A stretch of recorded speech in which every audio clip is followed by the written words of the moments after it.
Narito ang 7 gamit na dapat niyong alisin sa loob ng inyong bahay dahil magdadala ito ng malas sa bahay at buhay. Panoorin mo ang buong video at e-check mo mamaya kung ang mga bagay na ito ay makikita sa loob ng iyong bahay para isa-isahin nyo at ilabas o itapon ang mga ito. Una, sirang orasan o relo. Ang paggamit o pag-display ng sirang orasan sa loob ng bahay ay pinaniniwalaang nagdadala ng malas. Dahil nag-a-attract ito ng negative energy at pagkaantala sa daloy ng swerte.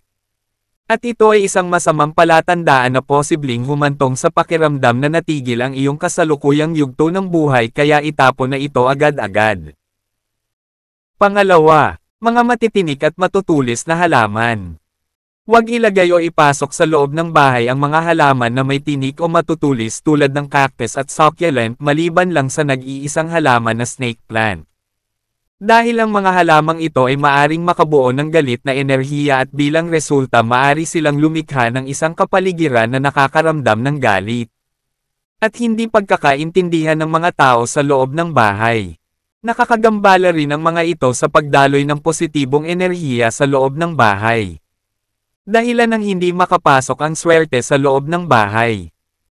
Pangatlo, lumang kalendaryo. Huwag mag-ipon o mangulikta ng lumang kalendaryo. Lalong huwag mo itong ilagay sa loob ng inyong bahay dahil ang lumang kalendaryo ay kumakatawan sa nakaraan. At maaaring sumagisag ito sa pagiging paghinto o sa natigil na oras o oportunidad at hindi makapagpatuloy sa buhay. Ito rin ang dahilan upang hindi makapasok ang positive energy sa loob ng bahay. Ang pagkakaroon ng mga lumang kalendaryo ay maaaring makahadlang sa pag-unlad at mga bagong pagkakataon at oportunidad na sana ay papasok sa iyong buhay. Pang-apat, mga damit na ginawang basahan. Huwag na huwag mong gawing basahan ang inyong mga lumang damit. Base sa Feng Shui experts, malas na malas ang pag-amit ng mga lumang damit bilang basahan. Dahil nagtutulak ito sa iyong sarili na ikaw ay magkaroon ng matinding karamdaman lalong-lalo na kung ang ginagawa mong basahan ay mismong iyong damit na luma na. Nag-a-attract din ito ng kawalan ng pera dahil pamahayan ito ng mga negatibong enerhiya. Kaya kung gusto mong maka-attract ng positibong enerhiya, huwag na huwag mong gawing basahan ang mga lumang damit. Panglima, mga tuyong halaman o mga patay na halaman. Ayon sa mga eksperto, ang paglalagay ng mga patay na halaman sa loob ng bahay ay nag-a-attract ng kawalan ng pera o salapi. Malas din ang mga ito sa kalusugan. Dahil ang patay na halaman ay sumisimbolo sa paghinto o stagnant. Nag-a-attract din ito ng negative energy upang hindi makapasok ang positibong enerhiya sa loob ng bahay. At ang negative energy ay napapasa sa mga tao na nakatira sa loob ng bahay. Kaya kung mayroon kayong mga patay na halaman sa loob ng inyong bahay ay alisin nyo na ito agad-agad.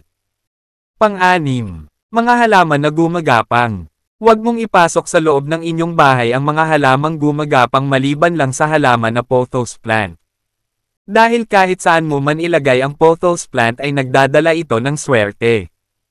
Ang gumagapang na halaman sa loob ng bahay ay simbolo sa pag-apang mo sa kahirapan. Kahit gaano kaganda ng iyong mga disenyo sa loob ng bahay kung ang halaman sa loob naman nito ay mga gumagapang, ang pag-apang ng sa hirap ay inyo ring mararanasan. Kaya mas mainam na ang bagay na ito ay pakaiwasan. Para maiwasan ang matinding kamalasan. Pang-7, sirang sapatos. Huwag mong panghinayangang itapon ang mga sirang sapatos o tsinelas kung hindi na ito maipaayos o magawa ng paraan para maayos. Dahil ang simbolo ng sirang sapatos ay paghinto at kalungkutan at walang mapupuntahan. Ang sapatos ay may malaking papel na ginagampanan sa buhay natin dahil ito ang magdadala sa atin kung saan tayo magpunta.